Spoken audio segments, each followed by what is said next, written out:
Everything is bigger in Warner Brothers' new Point Break film. The stakes are higher, the cause is bigger, the action is better.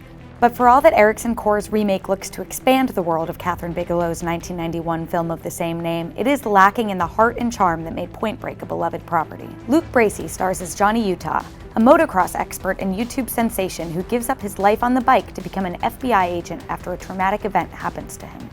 Utah sees a connection between some eco-terrorists with a penchant for extreme sports and a Zen ideology popular in the extreme sports world, and the FBI gives Utah a chance to test out his theory. He determines that the next place the terrorists will be is at a huge wave off the coast of France. Despite being a motocross expert, Utah gets in the water without preparation. For whatever reason, he's a pro at every extreme sport he tries, and earns the attention and respect of Edgar Ramirez's Bodhi. It's from there that Point Break blows out its scale. Utah travels around the world with Bodhi and his gang to get on the inside as they perform the various ordeals in incredible vistas. For the most part, the stunts performed in the film are real, and those extreme sports sequences are the best part of the movie. If Point Break couldn't get the chemistry between Utah and Bodhi better than the original film did, and its bigger story is ultimately weaker than its predecessor, it can at least be said that the stunt sequences are much better this time around. It's when the movie tries to rationalize why each of these sequences is important that the film falls apart, because even it seems self-aware that the story doesn't make much sense. The stakes are relatively small in Bigelow's Point Break, but here Bodhi is a criminal mastermind with all the money in the world at his disposal and a proficiency at multiple extreme sports. Turning Bodhi into a Robin Hood-like figure with a radical view on how he can save the entire world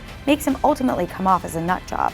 Point Break spends so much time trying to convince the audience of its global stakes that its much more personal climax between Bodhi and Utah is lacking the emotional heft it needs. The movie misses the point about what made the original film so special and beloved, opting for a series of incredible stunt set pieces strung together by a silly, over-the-top mythology. The missing chemistry between Utah and Bodhi doesn't even get the bromance at the heart of the film right. Ultimately, Point Break will disappoint fans of the original and not offer much more for newcomers expecting more than a thrill ride. For more reviews, keep it here at IGN. I want to catch these guys, sir. Just like you.